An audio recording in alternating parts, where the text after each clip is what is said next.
जय हिंद दोस्तों, मैं नवीन शर्मा आप सभी का स्वागत करता हूं। आशा करता हूं आप सब एकदम अच्छे हैं, एकदम बेहतरीन है। एक बार सारे प्यारे दोस्त बताएं आप सब कैसे हैं। उम्मीद करूंगा एकदम बेहतरीन होंगे, एकदम शानदार होंगे। नरेंद्र, अमन, विप्लव कर्माकर, विवेक किशोर वर्मा, सतीश, आयुष, शिल्पा, केपी, रोहिणी, रोहित, भावना, राज, मोहम्मद शाहनवाज अंसारी, सालू दुबे, कोमल सिंह, नीरज कुमार, गंजन पाटिल, प्रदीप अधिकारी, नगेंद्र गुप्ता, सारे प्यारे दोस्तों का बहुत स्वागत है। ठीक है, हम लोग पढ़ रहे थे दोस्त इतिहास को, जिसमें कल हम बौद्ध धर्म के बारे में पढ़ रहे थे। उम्मीद करूंगा आपने उसका एक रिवीजन किया होगा और कक्षा में हम लोग अब आगे बढ़ेंगे। आपने बौद्ध धर्म में जाना बौद्ध मठ, मठ जहाँ पर ये मैंने आपको बताए थे इंपोर्टेंट मठ कौन कौन से हैं। फिर हम आए थे बौद्ध धर्म की पुस्तकों पर। ठीक है, बौद्ध धर्म की पुस्तकों की अगर हम बात करते हैं तो इसमें नाम आता है एक तो बौद्ध चरित्र, सौदरानंद, सौदरानंद आपका व्रज सूची नहीं वज्र सूची, क्या बोलोगे? सौदरानंद, एक आपका वज्र सूची, ब्रज नहीं है, वज्र सूची पुस्तक ये किसने लिखी है? अश्व घोष ने, जो स्वयं एक बौद्ध दार्शनिक रहे या बौद्ध फिलोसफर रहे। ठीक है, और इनको ही हम भारत का वॉल्टेयर कहते हैं, क्योंकि इसी तरह के व्यक्ति कहाँ पर फ्रांस में भी मिले, जहाँ ने वहाँ पर प्रसिद्धि मिली एक लेखक के रूप में। ठीक है, भारत के हेटे भी इनको कहते हैं। विभाषा शास्त्र किसने लिखा है बहुत पूछा जाता है, एक तो ये और एक अश्व घोष की बौद्ध चरित्र। दोनों एसएससी बहुत पूछता है कि बौद्ध चरित्र पुस्तक के लेखक कौन है, तो महात्मा बुद्ध के बारे में पता चलता है। पहली मानव प्रतिमा किसकी पूजी गई? ठीक है, मानव प्रतिमा। देखो, एक तो बात होती है मूर्ति की, तो आप कहेंगे जी मूर्ति तो ईश्वर की पूजी गई पहले, तो ईश्वर कौन है? ईश्वर के मानव हैं, आप उनको मानव रूप में देखते हैं क्या? नहीं, आप कहेंगे वह ईश्वरीय रूप है। तो पहले मानव जिनकी प्रतिमा पूजी गई तो कौन है? वो बुद्ध है। और इनकी प्रतिमा, जो आपकी प्रतिमा है, किस शैली में बनी हुई है? गांधार शैली में। इसके बारे में मैं आपको बताऊंगा जब मैं आपको वहां पर जो कुषाण वंश है उसके बारे में जानकारी दूंगा। वहां मैं शैलियों के बारे में आपको बताऊंगा, जब भारत पर विदेशी आक्रमण होगा तो किस प्रकार भारत में आर्ट आई और शैली आई। चलो जी, राखी जी बहुत स्वागत है। बौद्ध शिक्षा केंद्र कौन कौन से रहे? तक्षशिला। मुझे बताइए, तक्षशिला भारत की सीमा में या भारत की सीमा से बाहर? मैंने आपको 16 महाजनपद दोस्त बताए, तो उनमें से तक्षशिला भारत की सीमा से बाहर था। हाँ जी, तक्षशिला विश्वविद्यालय। यही तक्षशिला विश्वविद्यालय है जहां पर आचार्य चाणक्य प्राध्यापक थे, प्रधानाचार्य थे। यहीं पर बैठकर वो अखंड भारत का एक सपना देखेंगे और यहीं पर बैठकर उस अखंड भारत के सपने को वो चंद्रगुप्त मौर्य के द्वारा पूरा भी करते हैं। वल्लभी रहा आपका, ये गुजरात में था। विक्रमशिला रहा आपका उस समय के, आपके उस समय के बिहार या पूर्वी उत्तर प्रदेश की तरफ हम कह सकते हैं, मगध में कह सकते हैं। नालंदा विश्वविद्यालय जो आज के वर्तमान बिहार में है, सबसे चर्चित है। और नालंदा बौद्ध धर्म के अध्ययन का बहुत बड़ा केंद्र माना गया। आप लोगों ने देखा होगा भारत में विदेशी यात्री घूमने आए, किसी एक विदेशी यात्री का नाम आप मुझे बता सकते हैं? तो आप कहेंगे जैसे राजा हर्षवर्धन के समय ह्वेन आया तो नालंदा अध्ययन करने के लिए आया, या मैं पूछूं आपसे चंद्रगुप्त द्वितीय के समय फाहियान आएगा तो वह भी आपका नालंदा अध्ययन करने के लिए आएगा, क्योंकि नालंदा में महायान शाखा का अध्ययन कराया जाता था। वहां पर उस बात के लिए विशेषज्ञ थे, व्याख्याता थे, जो उस बात की स्टडीज कराते थे। और इतनी प्रसिद्धि नालंदा की, और नालंदा के नष्ट होने का कारण भी आप लोगों को पता है। गुप्त वंश के दौरान बना, जब भारत में आक्रमण हुआ, मुस्लिम आक्रमण हुआ, पहले काशिम आया, फिर सुबुक्तगीन आया, फिर आपका गजनवी आया, गजनवी के बाद में मोहम्मद गोरी आया। मोहम्मद गोरी का एक सेनापति था बख्तियार खिलजी। आप लोग जानते बख्तियार खिलजी ने नालंदा को नष्ट कर दिया, भारतीय ज्ञान का सबसे बड़ा केंद्र, जहां पर कहते हैं लगभग 9 लाख पुस्तकें भारतीय ज्ञान की जो रिसर्च थी महान लोगों की, उनको जला के राख कर दिया गया। जो लिपिबद्ध किया गया था, जो हाथों से लिखा गया था, उस सबको जला दिया गया, सिर्फ एक बात के लिए कि बख्तियार खिलजी एक बार बीमार पड़ जाता है। और बख्तियार खिलजी जब बीमार पड़ता है तो उसका ट्रीटमेंट नहीं हो पाता, उसका इलाज नहीं हो पाता। उस समय कोई बताता है कि उसने तमाम नुस्खे अपना लिए, तमाम नीम हकीम जो कुछ उससे हो सकता था, लेकिन तबीयत ठीक ना हुई। तब किसी ने बताया कि बिहार में नालंदा विश्वविद्यालय में एक आचार्य सीलभद्र हैं, वह इसका इलाज कर सकते हैं। उन्होंने आचार्य सीलभद्र को बुलवाया। उसने कहा कि मैं तुम्हारे द्वारा दी गई कोई दवाई नहीं लूंगा, क्योंकि वह पाखंड में विश्वास रखता था। उसने कहा तुम्हारे अंदर करके यदि कुछ शक्ति है तो मुझको दूर से ही ठीक करना, लेकिन बिगड़ दवाई के कैसे ठीक हो सकता है। तो उन्होंने उनको कुरान गिफ्ट करी। उस कुरान में उन्होंने कुछ लेप लगाया। वह जो उन पन्नों को पलटता, उसकी उंगली के स्पर्श से उसकी स्किन में कुछ टच हुआ दवाई का। कुछ लोग कहते हैं कि उसने पन्ने को पलटा। हम लोग अक्सर जीभ लगा के पन्ने को पलट देते हैं। दवाई उसके अंदर पहुंच गई और वह ठीक हुआ। तो कहते हैं कि अपने ठीक होने की वजह जिस नालंदा को उसको संरक्षण देना था, उसने कहा कि यह भारतीय ज्ञान का केंद्र नष्ट हो जाना चाहिए।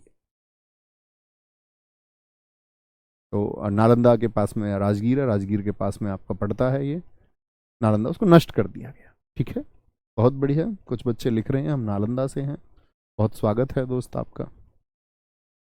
ठीक है, आगे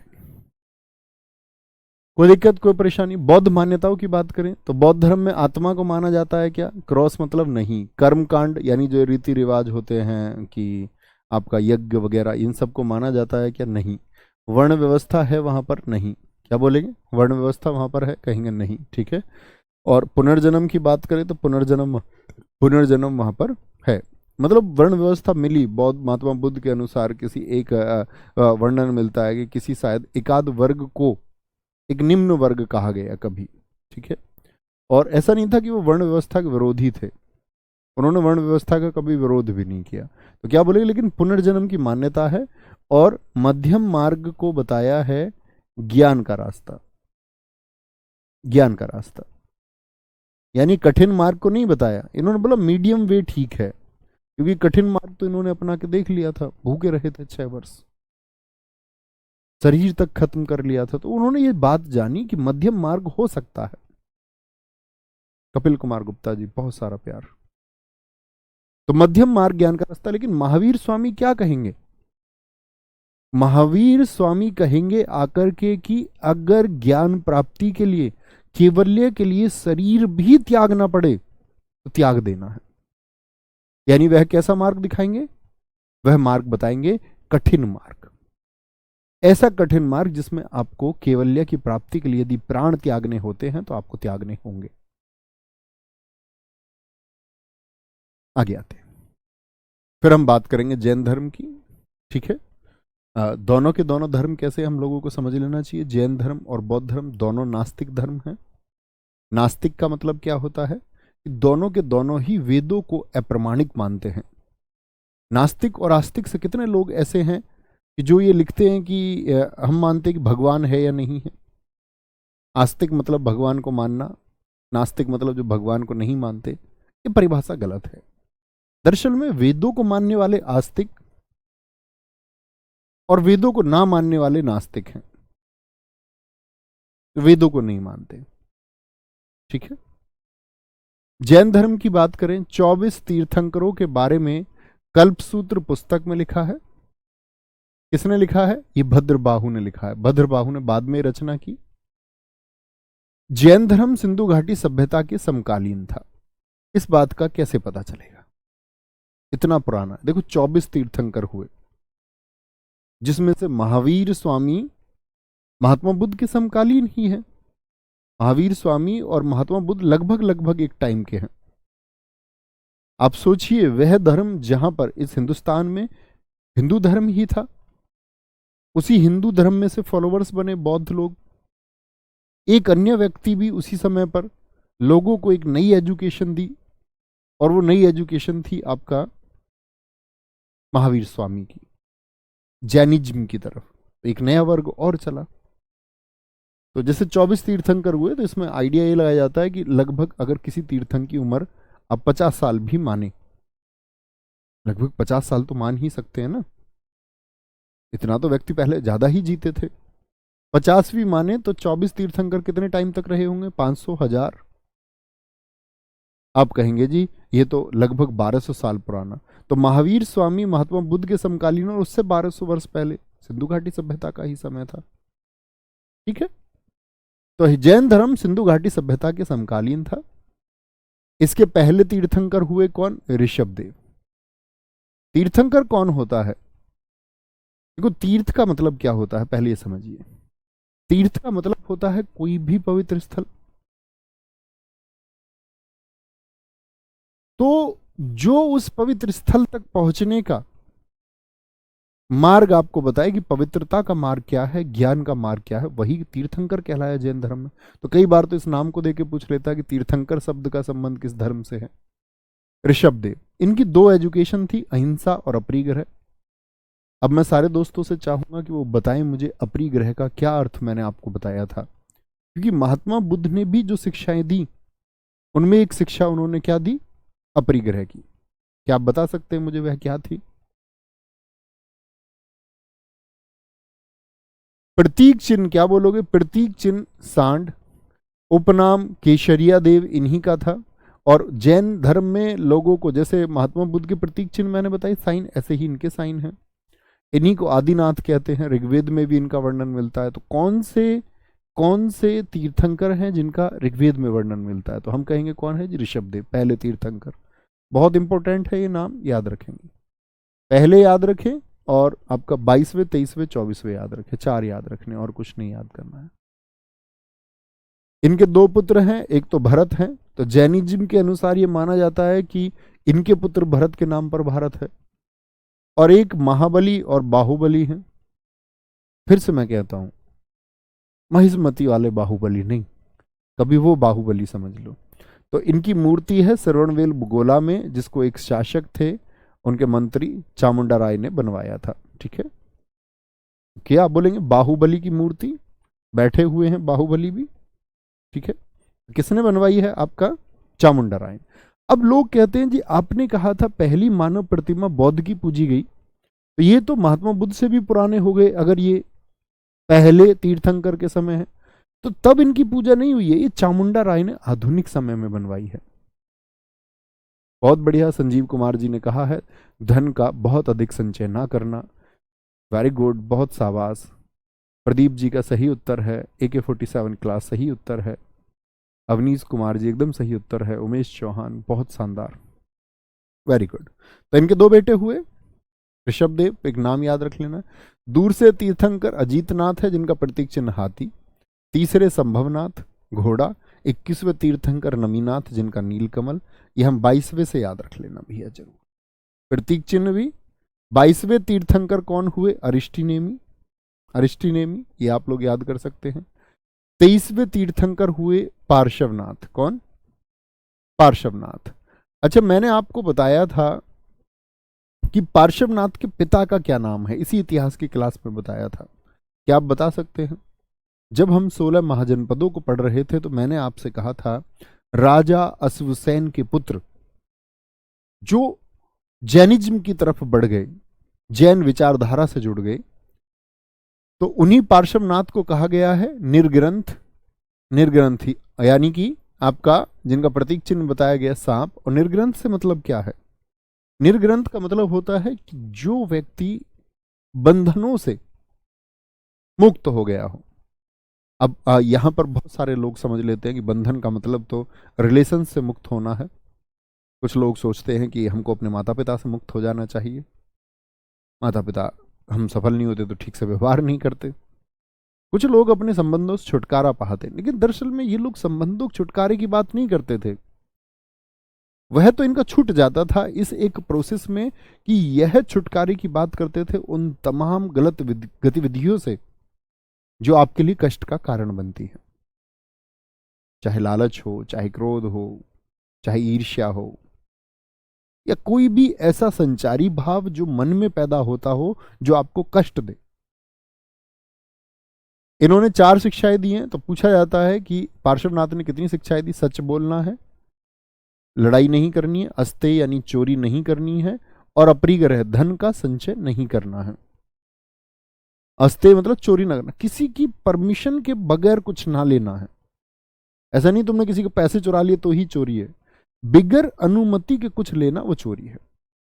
आप कभी कुछ धारण करे, ग्रहण करे, तो बिना अनुमति के नहीं साइन करना। भैया प्रतीक चिन्ह का मतलब क्या है? दोस्त मैंने महात्मा बुद्ध के समय बता दिया है। ये घटना को जोड़ा जाता है उनके जीवन से। जैसा आपने देखा होगा कुछ लोग चोरी करके अपना, धूम 2 में तुमने देखा होगा ऋतिक रोशन आपका छोड़ के चला जाता था साइन। तो प्रतीक चिन्ह को जोड़ा जाता है व्यक्ति से, उसके जीवन की किसी घटना से। अपरिग्रह धन संचय ना करना, पैसा, ये भी कारण बनता है कि आदमी पैसा को ज्यादा इकट्ठा करे, उसको प्रायोरिटीज दे। ठीक है, बहुत बढ़िया, कोई दिक्कत। अब आते हैं 24वें तीर्थंकर। क्या बोलेंगे? 24वें तीर्थंकर, इन्हीं को हम कहते हैं वास्तविक संस्थापक। यानी कि अब तक जो जैनिज्म था, जो जैन विचारधारा थी, वह थोड़ी थोड़ी पल रही थी, थोड़ी थोड़ी थोड़ी थोड़ी थोड़ी थोड़ी, बहुत थोड़े से अनुयायी जगह जगह जाकर वो अपने उपदेशों को देते। बहुत संख्या उनकी नहीं थी, बहुत संख्या उनकी नहीं थी। तो बहुत संख्या नहीं थी तो वास्तविक संस्थापक किसको कहेंगे? एक तो होता है किसी राज्य का वास्तविक संस्थापक, जो राज्य की सीमाओं को बढ़ा दे, उस राज्य को शक्तिशाली करे, उस राज्य की सीमाओं को सुरक्षित करे। लेकिन जब धर्म के वास्तविक संस्थापक की बात आती है तो इसका मतलब होता है कि जो धर्म का प्रचार अधिक करे, जो शिक्षाओं को दूर तक पहुंचाए। यही काम किया महावीर स्वामी ने। लेकिन इन्होंने 5वीं शिक्षा जोड़ी, जिसका नाम था ब्रह्मचर्य। ब्रह्मचर्य का मतलब किसी स्त्री की तरफ ना देखना। आप किसी स्त्री की तरफ देखें ही ना। इन्होंने बचने की बात की। तो बाद में लोगों ने कहा कि इस तरह तो जैन धर्म बहुत सीमित रह जाएगा। जिन लोगों की शादियां हो चुकी हैं वो जैनिज्म को क्यों स्वीकार करेंगे, और पत्नी सब छोड़ करके आ जाएंगे तो बड़ा मुश्किल हो जाएगा। तब उन्होंने जिन लोगों का गृहस्थ है, जिनकी शादी हो चुकी, उनके लिए अणुव्रत भी बनाए, जिनको आसान नियम कहा गया। महिलाओं के लिए भी नियम बनाए। और उन्होंने बोला ठीक है, शादी हो चुकी तो अपनी पत्नी के अलावा किसी अन्य को नहीं देखेंगे। तो ये 5वीं शिक्षा थी ब्रह्मचर्य की। ठीक है। प्रतीक, प्रतीक चिन्ह इनका क्या है? शेर और सिंह है, एक ही बात है। जन्म, अब बताइए महात्मा बुद्ध का जन्म कब हुआ था? महात्मा बुद्ध का जन्म कब हुआ था? तो आप बोलेंगे 563 ईसा पूर्व में। इनका 540 ईसा पूर्व में हुआ। यानी कि मैं कहूं तो महात्मा बुद्ध के जन्म के 23 साल बाद, जब महात्मा बुद्ध आपका अपने वैवाहिक जीवन को व्यतीत कर रहे थे, उस समय पर इनका जन्म हुआ। इनका जन्म हुआ वैशाली में। 468 बीसी में इनकी मृत्यु हुई। पावापुरी पटना में ये दिवाली के दिन इनकी मृत्यु हुई। ये कॉमन फैक्ट्स हैं जिनको आप जान सकते हैं, बहुत पूछा भी जाता है, जन्म ज्यादा पूछा जाता है। कुछ जगह आप देखेंगे इनका जो जन्म है वह 599 भी आपको देखने को मिलता है, जिसके बारे में बहुत सारे लोग कहते हैं 599 एकदम ठीक है। सोएब मलिक जी एकदम ठीक उत्तर है। आकाश दास एकदम ठीक उत्तर है आपका। ठीक है, बात समझे? तो यहां पर जो इन्होंने क्या शिक्षा दे दी? ब्रह्मचर्य की। और इन्होंने कहा कि कषायों से बचना है। कषायों मतलब किसी भी प्रकार की जो माया है उससे बचना है, जो आपको लुभाती हो। सिर्फ स्त्री ही नहीं, अन्य कोई भी ऐसी चीज जो आपके लुभाने का कार्य करती हो, उन सब से बचना है। ठीक है। और यहां पर इन्होंने एक अन्य शिक्षा दे दी, नग्न रहने की। आप सोच के देखिए जरा, एक व्यक्ति ने अपने वस्त्र त्याग दिए,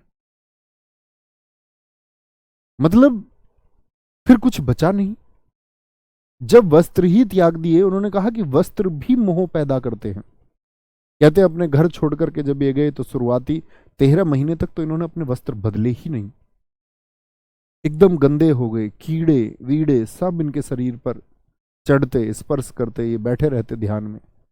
सांप भी इनके ऊपर से होके गुजर जाए तो इनको कोई फर्क ना पड़े।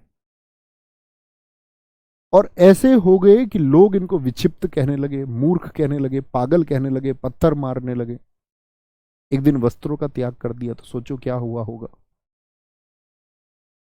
शायद मैं अगर बात करूं किन्हीं संतत्व में जितनी महावीर स्वामी की पिटाई हुई, इतनी किसी अन्य की ना हुई। लोगों ने कहा कि नंगे क्यों घूमते हो, किसी जवाब नहीं देते थे। वो लोगों को नहीं इस बात को समझा रहे थे कि मैंने वस्त्रों का त्याग सब प्रकार की माया से मुक्त होने के लिए कर दिया है, जबकि महात्मा बुद्ध ने ऐसा नहीं किया। इनसे पहले टीचिंग्स थी उनकी, इन्होंने अलग मार्ग ढूंढा है। इन्होंने क्या बता दिया? कठिन मार्ग। इन्होंने बोला बीच में आपके लिए मोह पैदा करने वाली कोई वस्तु हो ही नहीं, होनी ही नहीं चाहिए। तो इस तरह से ये चल दिए, ये इनका विवरण है। इनके पिता का नाम है सिद्धार्थ। वंश बहुत पूछे जाते हैं दोस्त, जो ब्लू कलर लिखा हुआ है इंपोर्टेंट है। ज्ञात्रक वंश और इक्ष्वाकु वंश दोनों कहे जाते हैं। इक्ष्वाकु वंश जिसे भगवान से रामचंद्र जी का भी संबंध जोड़ा जाता है। इनकी माता त्रिशला लिच्छवी वंश से थी। मुझे बताइए, अगर महात्मा बुद्ध की जब बात थी तो महात्मा बुद्ध के पिताजी किस वंश से थे? शाक्य वंश से। उनकी माता जी कोलीय गणराज्य से थी। इनकी माता लिच्छवी हैं, जो क्या बोलेंगे, राजा चेटक की बहन है। आगे चेटक का नाम आएगा। बिल्कुल रवि करदम जी, नो डाउट। बचपन का नाम इनके का वर्धमान है, पत्नी यशोदा है।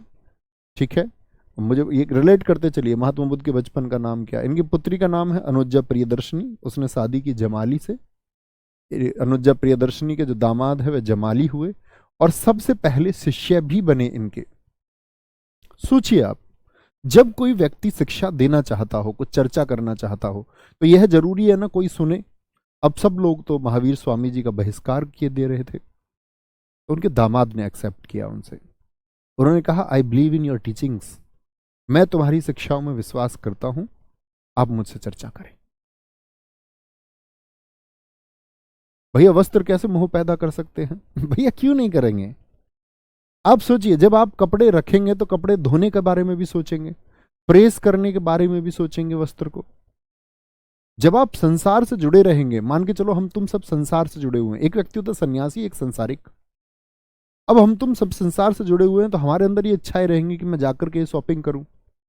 अगर पैसे नहीं है तो वो इच्छा नहीं होगी, लेकिन यदि पैसे हैं तो इच्छा करेगी कि मैं शॉपिंग करूं जाकर के। मेरे पास ये शर्ट होनी चाहिए, ये पैंट होनी चाहिए, शूज होने चाहिए, जूते होने चाहिए, तो परिधान की तरफ ध्यान जाएगा। तो समय भी गया फिर परिधान की खरीदारी में, फिर उसको देख रेख में, उसको मेंटेनेंस के लिए, सारी चीजें, सारा समय गया। तो लेगा ना कोई ना कोई। तो आप कहेंगे जी मेरे कपड़े घर में कोई और धुल देगा, तो किसी और का ध्यान जाएगा, वो ध्यान तो जाता है।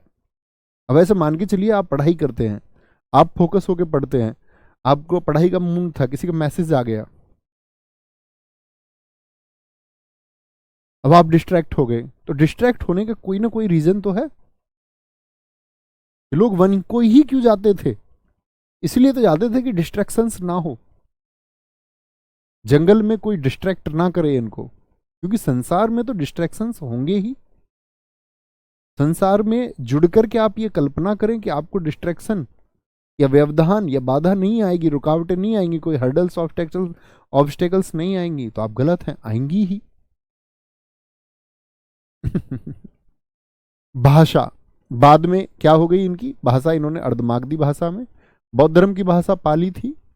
30 वर्ष की अवस्था में अपने भाई नंदीवर्धन से अनुमति लेकर गृह त्याग किया और पहले 6 वर्ष अपने मित्र मखली गोसाल के साथ रहे। अच्छे फ्रेंड थे इनके, लेकिन बाद में इन दोनों के बीच में मतभेद हो गया। मखली गोसाल ने तो आजीवक संप्रदाय को स्थापित किया है। मखली गोसाल ने कहा, भैया तुम काहे का प्रयास करते हो बेवजह के, लोगों को तुम क्या समझाना चाह रहे हो ये नहीं समझेंगे। इनका बौद्धिक स्तर उतना है ही नहीं जितना तुम इनको समझाना चाह रहे हो। तो इन्होंने तो आजीवक संप्रदाय वह है जो सब कुछ भाग्य पर निर्भर मानता है।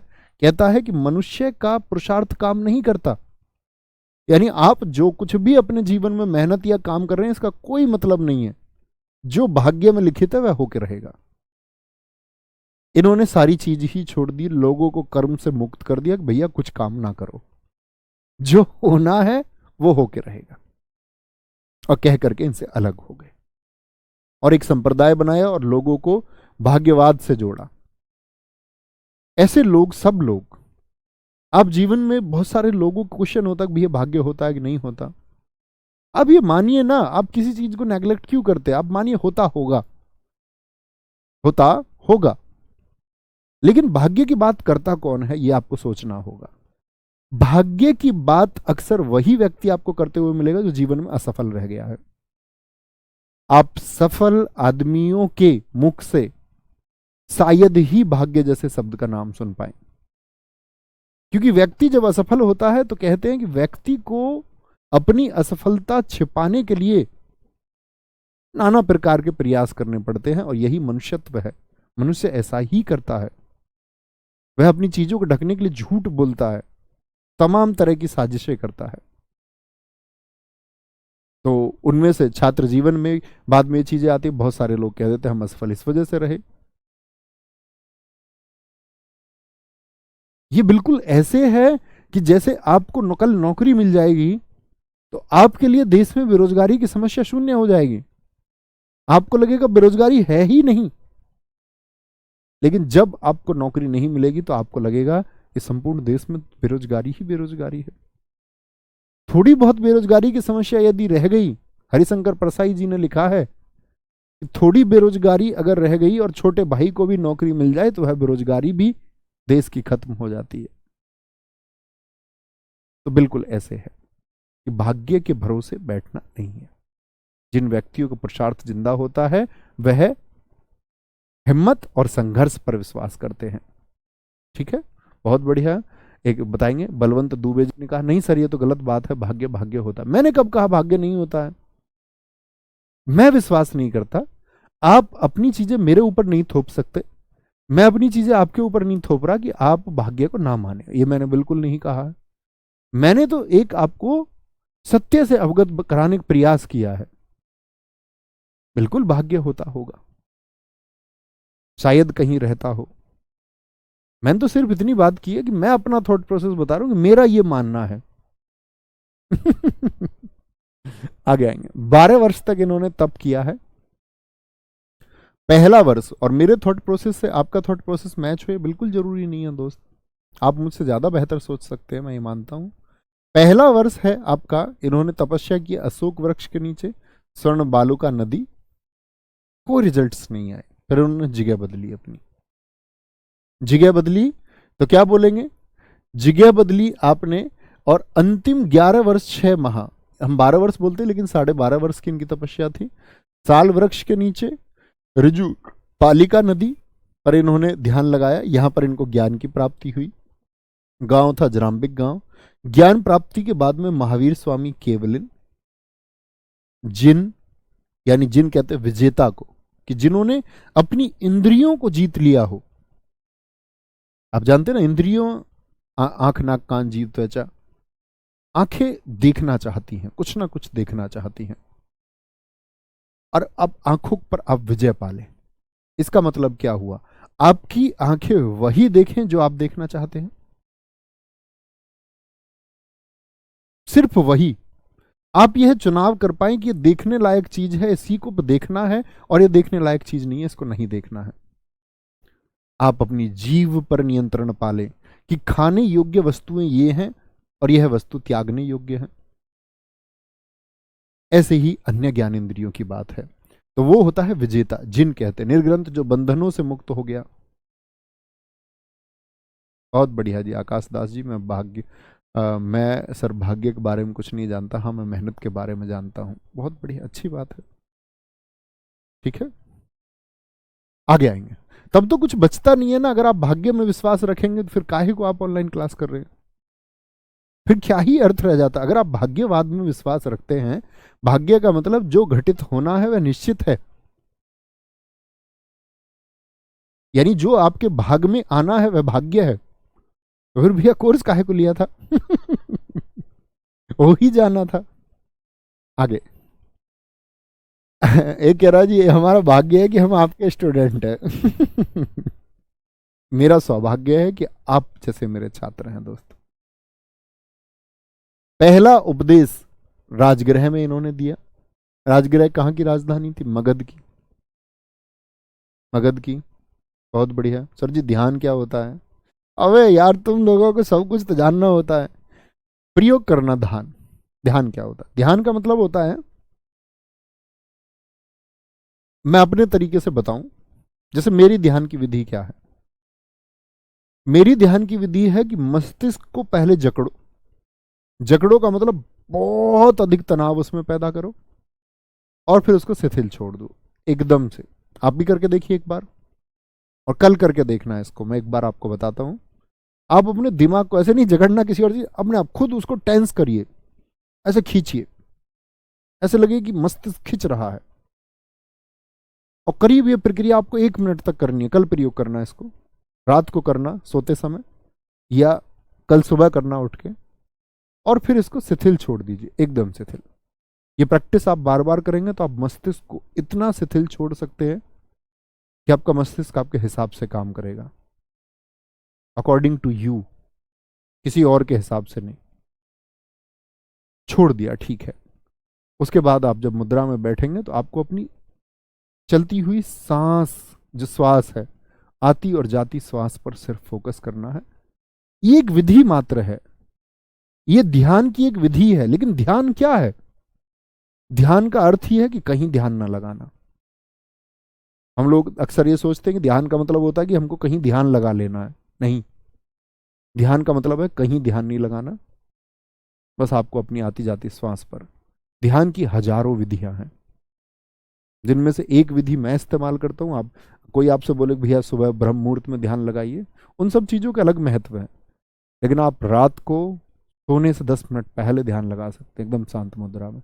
और आप अब देखेंगे अपने जीवन को परिवर्तित होते हुए। उसमें इतनी पावर है, वो आपके मस्तिष्क को बहुत मजबूत करेगा। कि अब एक बच्चा कह रहा, गुरुजी इनको ज्ञान प्राप्त हुआ है, कैसे पता चलता था? इनकी चाची बताती थी आके। ज्ञान प्राप्त होने का मतलब क्या था कि अब सारे प्रश्नों के जवाब मिल गए।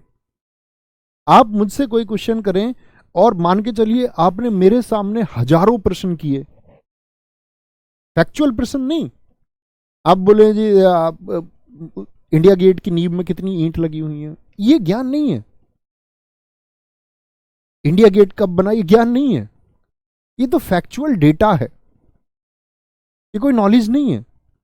ज्ञान का मतलब इस दुनिया के वो सत्य जिसके बारे में कोई नहीं जानता, उसके बारे में जान जाना, ये ज्ञान है। या जिसके बारे में बहुत अल्प लोग जानते हो, बहुत कम लोग जानते हो। आप मान के चलिए मुझसे सैकड़ों प्रश्न करें, नाना प्रकार के प्रश्न आप मुझसे करें, हजारों प्रश्न आप करें, और मैं आपके हर एक प्रश्न का जवाब दूं, और आपको अपनी विचारधारा छोड़नी होगी। जो आपके दिमाग में जबरदस्ती बैठाई गई चीजें वो आपको छोड़नी होंगी, तभी आप कुछ नया एक्सेप्ट कर सकते। कहते ज्ञान तब आएगा जब आप अज्ञानी होंगे। अगर आपको लगता है आपको पहले से ज्ञान है तो आप कभी ज्ञानी हो नहीं सकते।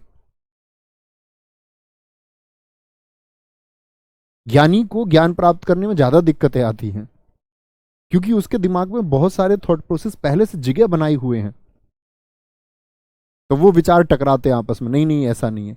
अज्ञानी का ज्ञान प्राप्त करना, अगर कहते हैं कि अंगुली माल रत्नाकर बन जाता है महात्मा बुद्ध से मुलाकात में, तो मैं मानता हूं बड़ा आसान रहा होगा, क्योंकि उसने स्वयं ये जानते हैं, महात्मा बुद्ध भी और अंगुली माल भी जानता है कि वह एक अज्ञानी है, तो फीडिंग बड़ी आसान रही होगी।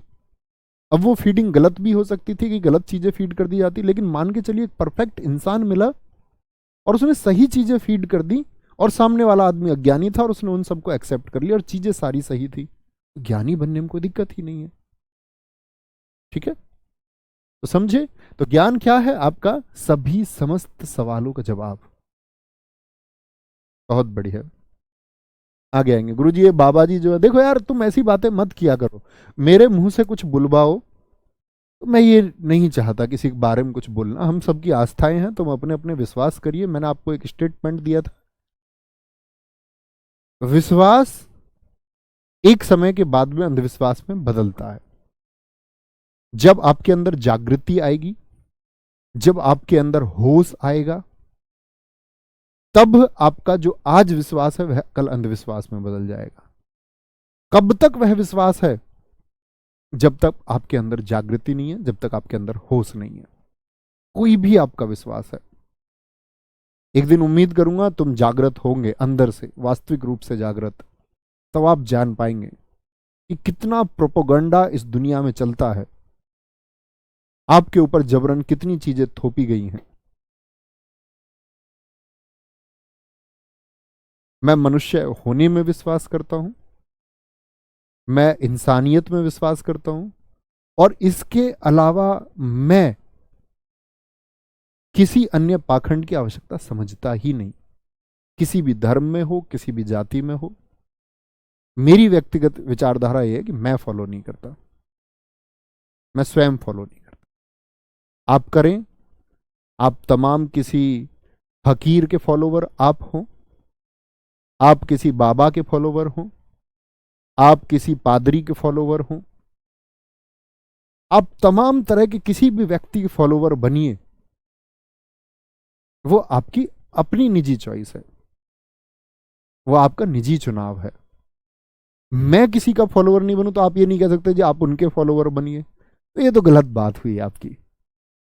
आप जिनके भी फॉलोवर हैं, आप जिनके अनुयायी हैं, उनको आपको लगता है कि वो एक सच की, एक सत्य की शिक्षा आपको दे रहे हैं, वो आपको अवगत करा रहे हैं और आपको ये विचार करने पर मजबूर कर रहे हैं कि सच में आपको ज्ञान नहीं है, तो मतलब आपको वो व्यक्ति सही दिशा में ले जा रहे हैं, तब आपको उनको मानना चाहिए।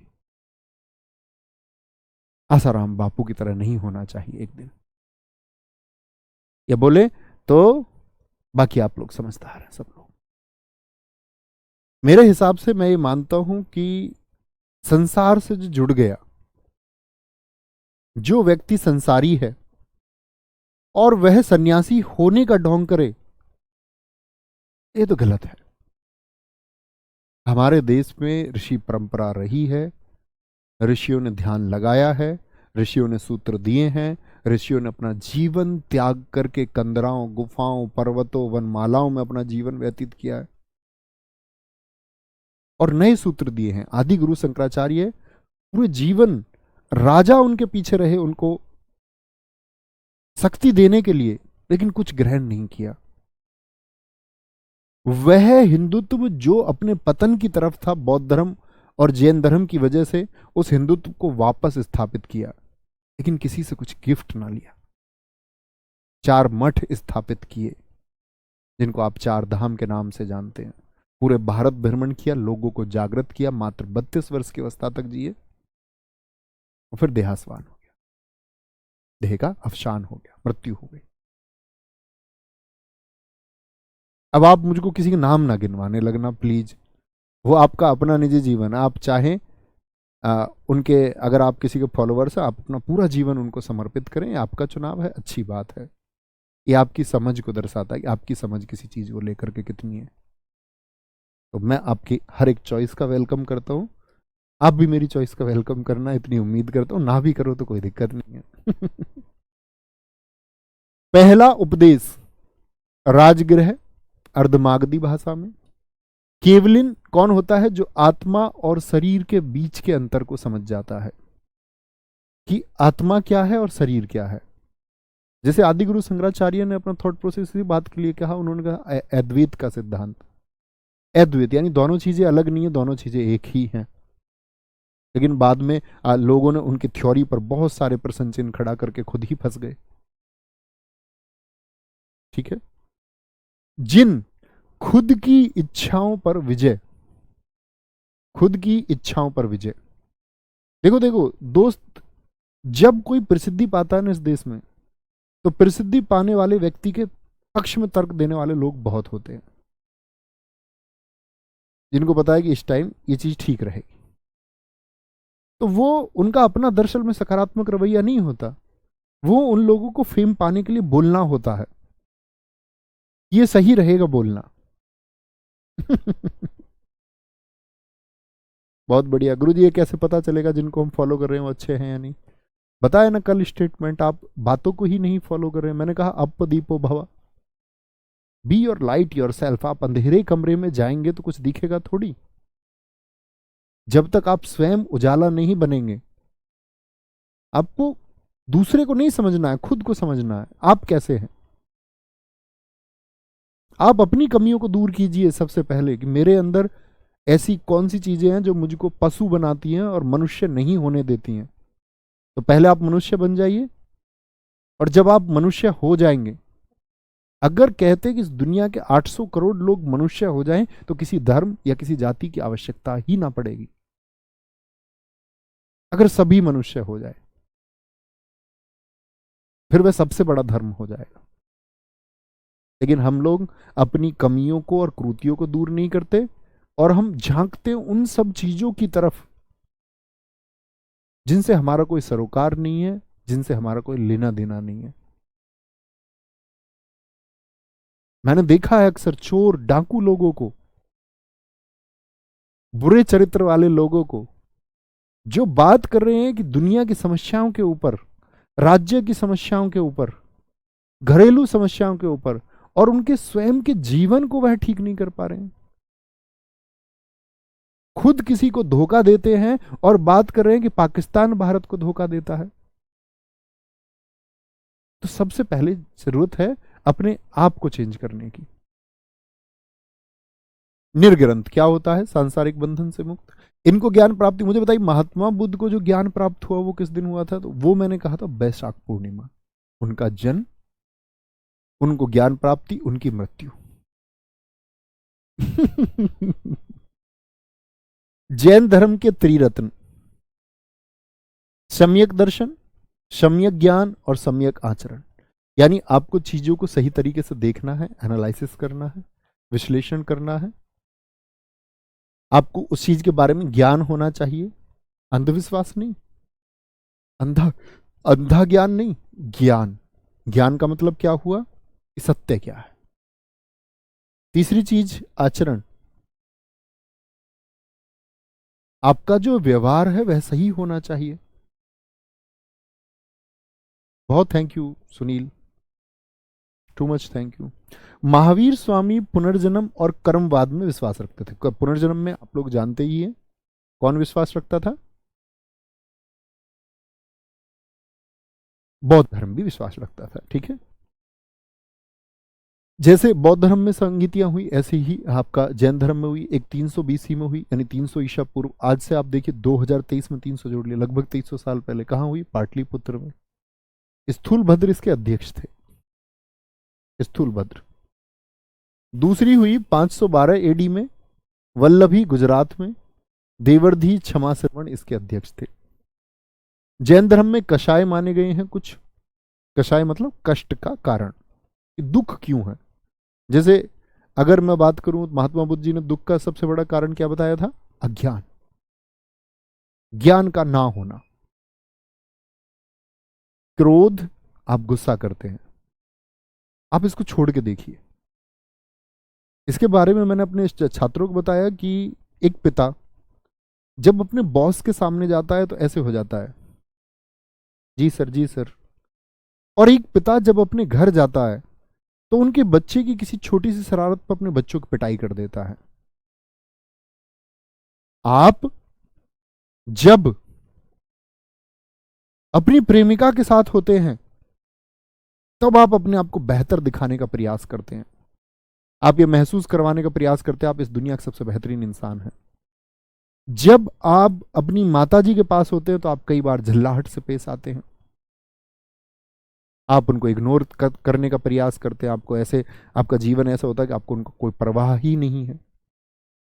और ये सत्य है, हम सब माता पिता की स्टेटस आदि लगाते हैं, लेकिन क्या सच में वह भावना है? कई का तो अपने पिताजी से गैप है, पिताजी से चर्चा तक नहीं कर पाते हैं। ये सत्य है, हमने महसूस किया, हमारे पिताजी के बीच में गैप रहा, हमें डर लगता था उनसे। वो मतलब हमारी बहुत पिटाई हुई है, सारे बहन भाइयों की बहुत पिटा उन्होंने। मतलब हमारी गलती है, ओवर गलतियां बहुत की हमने। लेकिन ये जो क्रोध है, मैंने क्या कहा, इस पर आपका ही कंट्रोल होना चाहिए, नियंत्रण। आपको, मैं फिर से कहता हूं, आपका जीवन में सबसे बेहतरीन होने का काम एक है, don't be a multi personality. आप बहुत सारे व्यक्ति ना बनिए, पिता के सामने कुछ, माता के सामने कुछ, भाई के सामने, दोस्त के सामने कुछ। आप सिंगल आइडेंटिटी बन जाइए, सबके सामने एक जैसे रहिए, काम खत्म। मेरी पिताजी से नहीं बनती जी, बनाइए भाई साहब। कोई नहीं, आपके फेवर की चीजें नहीं हो पा रही हैं। कई बार ऐसा होता है घरों में, एक पुत्र के लिए कर दिया पिता ने, तो दूसरे वाले पुत्र ने ये मान लिया कि मेरे लिए नहीं किया और मेरे पिताजी तो खराब हैं। मेरी माताजी मेरी घरवाली के लिए नहीं करती, दूसरे भाई घरवाली के लिए करती, मेरी माताजी तो बड़ी खराब है। नहीं, इसके लिए आपको एक स्टेटमेंट याद रखना है। मेजर ध्यानचंद जी ने एक बात कही थी, जब हिटलर ने उनसे कहा था कि मैं तुमको इस सेना में बड़ा पद दूंगा, ध्यानचंद तुम्हारे देश ने तुम्हारे लिए क्या किया है। तो मेजर ध्यानचंद ने एक बात कही थी कि हमेशा देश का कर्तव्य नहीं बनता कि वह मेरे लिए कुछ बेहतर करे, मेरा भी कर्तव्य बनता है कि मैं अपने देश के लिए क्या बेहतर कर जाऊं। दोस्त, किसी ने इस जीवन में आपके लिए नहीं किया, दोस्त हो, कोई रिश्ता हो, नहीं किया तो ना किया, कोई बात नहीं, आपकी नैतिक जिम्मेदारी बनती है, आपका कर्तव्य बनता है। माया, जो कुछ ये जगत है, कल मैं रोल्स रॉयस खरीदूंगा, जब आप संसार में होते तो माया आपको घेरती है, ऐसे लगता है कल मैं सब कुछ खरीदूंगा, कल मैं तुम्हारे लिए चांद लेके आऊंगा। मान, वैल्यूज, कि बहुत सारे लोग प्रतिष्ठा के चक्कर में रहते हैं कि मेरी प्रतिष्ठा पर दाग आ जाएगा। बहुत सारे लोगों को बहुत कुछ चाहिए, बहुत कुछ। तो ये सब चीज उन्होंने बताई कि कष्ट का कारण है भाई साहब, कष्ट का कारण है। जैन साहित्य को आगम कहते हैं, जैसे बौद्ध साहित्य को क्या बोला था हमने, त्रिपिटक। इनके नाम बहुत कभी पूछे नहीं जाते, पूर्व है, उपांग है, छेद सूत्र है। आगम की संख्या कितनी है ये याद रख लेना, छेद या छंद सूत्र की संख्या 6 है, उपांग की संख्या 12 है। ये पुस्तकें हैं, ऐसे याद रखिए, ये पुस्तकें हैं, ठीक है। वेरी गुड, बहुत शानदार। एक बच्चा कह रहा गुरुजी मैंने माया को घेर लिया था। बहुत सही, बहुत शानदार। जैन धर्म की शाखाएं। बहुत बढ़िया, बहुत सही। गुरुजी मेरे पास तो है रोल्स रॉयस, बहुत बढ़िया, अच्छी बात है। अच्छी चीज है। आगे आएंगे, क्या बोलेंगे। जैन धर्म की शाखाएं, जैन धर्म की शाखाएं। गुरुजी अभी हमारी औकात, दोस्त ऐसी बात नहीं करनी है। क्यों नहीं हो सकती आपकी औकात, किसी की, सबकी औकात एक ही है। ऐसे शब्दों का इस्तेमाल मत करो, आप मेहनत कीजिए, दुनिया में आपके पास सब कुछ आएगा, बस आप चलते रहिए। जैन धर्म की शाखाओं की बात करते हैं तो जैन धर्म की शाखाएं कौन कौन सी हैं, श्वेतांबर और दिगंबर। देखो, श्वेत का मतलब क्या होता है, सफेद, और अंबर का मतलब होता है वस्त्र। क्या बोलोगे जी, जो लोग सफेद कपड़े पहनते हैं जैन धर्म में, उनको हम क्या कहते हैं, श्वेतांबर। और इस शाखा को चलाए, ऐसे याद रखना, सैसे श्वेत सैसे स्थूलभद्र। दिगंबर कौन है, जो कहते हैं, दिगंबर का संधि विच्छेद यदि आप करेंगे तो आप कहेंगे दिक धन अंबर। यानी जो लोग ये कहते हैं कि दिशाएं ही उनके वस्त्र हैं, दिशाई ही वस्त्र हैं, तो वो लोग ये मानते हैं कि कपड़े पहनने की जरूरत ही नहीं है, कपड़े पहनने की जरूरत ही नहीं है। कैसे रहते हैं, नग्न रहते हैं। श्वेतांबर उत्तर भारत में ही रहे, दिगंबर जो दक्षिण भारत चले गए। ऐसा क्यों हुआ, जब मौर्य साम्राज्य था, चंद्रगुप्त मौर्य के समय एक बार अकाल की समस्या हुई, दुर्भिक्ष की। अकाल समझते हैं, अकाल का मतलब जब वर्षा ना हो, क्योंकि पहले ये हैंडपंप नहीं थे, नदियां इनकी सिंचाई के लिए नहीं थी, तो पहले वर्षा पर किसान निर्भर करते थे, और यदि वर्षा ठीक से नहीं होती थी तो किसान बर्बाद हो जाते थे, या ज्यादा वर्षा हो जाए तो किसान बर्बाद हो जाते थे। तो जो लोग अकाल की वजह से उत्तर भारत को छोड़ के, नॉर्थ इंडिया को छोड़ के दक्षिण भारत की तरफ चले गए, वो दिगंबर हैं। तो यहां पर एक स्टेटमेंट आता है, दक्षिण भारत में, अब श्वेतांबर शाखा किधर है, नॉर्थ में। तो जब लोग दक्षिण में चले गए तो सुहस्तिन नामक एक आदमी गया दक्षिण में, दिगंबर लोगों के पास में, और श्वेतांबर शाखा का प्रचार किया, श्वेतांबर शाखा का प्रचार किया। पिंटू कुमार जी, वेरी गुड, बहुत शानदार। तुम में इसके नटखट बच्चे हैं, नटखट, नटखट नहीं होते जो बहुत ज्यादा नटखट होते हैं। आगे, जैन संघ में 11 गणधर थे। क्या बोलोगे, 11 गणधर। गणधर का मतलब कि महावीर स्वामी जी ने बनाया कि एक संघ बनाए 11, उन 11 संघों के प्रमुख बनाया कि ये लोग वो होंगे जो बौद्ध धर्म का, सॉरी, जैन धर्म का प्रचार करेंगे। ठीक है। महावीर स्वामी की मृत्यु के समय अध्यक्ष कौन थे? वो इंद्रभूति थे। इंद्रभूति थे। बहुत बढ़िया। गुरुजी पिताजी से अब भी बात नहीं, अब तो होती है, अब तो सब ठीक है। मैं छोटे की बात बता रहा हूँ, जब हम छोटे थे। आगे महावीर स्वामी की मृत्यु के समय अध्यक्ष कौन थे? इंद्रभूति थे। अगले अध्यक्ष कौन हुए? सुधर्मन हुए। कौन हुए?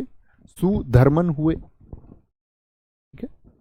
जैन भिक्षुणी संघ बना, ऐसे ही जैसे कि बौद्ध भिक्षुणी संघ बनाते, तो यहां पर भी महिलाओं को प्रवेश मिला। जैन भिक्षुणी संघ की अध्यक्ष कौन है? इन प्रमुख बनाया चंदना को, चंदना नामक स्त्री को। जैन सिद्धांत जिसको ज्ञान मीमांसा कहते हैं, तो एक प्रश्न पूछा जाता है, अनेकांतवाद का सिद्धांत किस पर निर्भर है? यह स्यायवाद का सिद्धांत। ये क्या है? देखो, अनेकवाद का सिद्धांत कहता है, अनेकांतवाद का सिद्धांत ये कहता है कि हर वस्तु में अनेक गुण होते हैं। जैसे आप किसी चोर को देख लें, आप उसकी पिटाई करें, लेकिन उसमें कुछ ना कुछ अच्छाई शायद रही होगी, उसमें कुछ ना कुछ अच्छाई शायद रही होगी। जैसे कि एक भिक्षु के ऊपर कहानी बताई जाती है कि एक भिक्षु ने जब शिक्षा पाली तो उसके गुरुजी ने उससे पूछा कि अब क्या करोगे? उसने कहा जी शिक्षा का प्रचार करने में उस गांव में जाऊंगा। उन्होंने बोला उस गांव के लोगों को अंदर तो किसी ने पहले से कुछ फीड कर रखा है, वो तुमको जाके पीटेंगे, तुम उनको नहीं जाके कुछ बात बताओगे तो।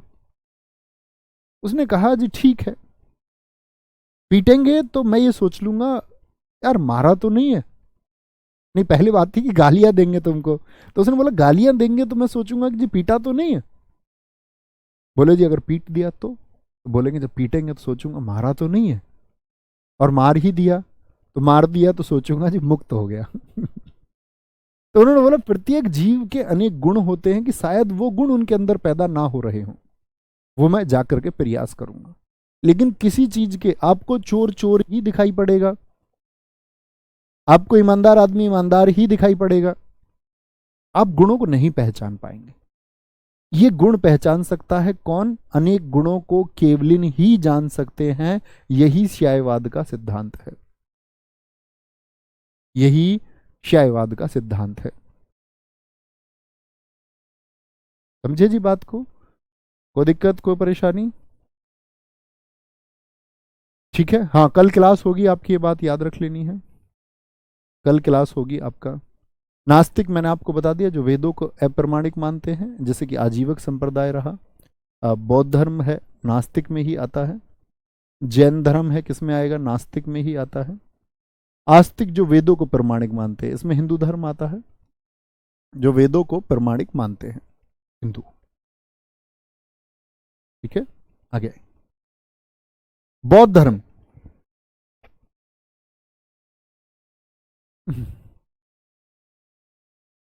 बौद्ध धर्म और जैन धर्म। बौद्ध धर्म को मानने वाले शासक हैं, इनके नाम तुमको पढ़ने हैं। धीरे धीरे जब आप शासकों के बारे में जानेंगे तो जान ही जाएंगे।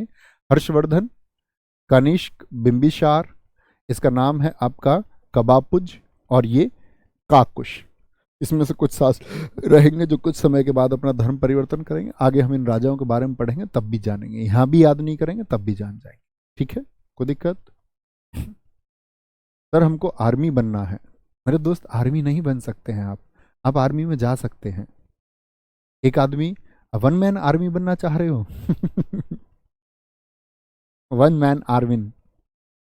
चलो गुरुजी, केवलिन का क्या अर्थ होता है बता चुका हूं मैं आपको। केवलिन वह है जो केवल्य को प्राप्त कर लेता है।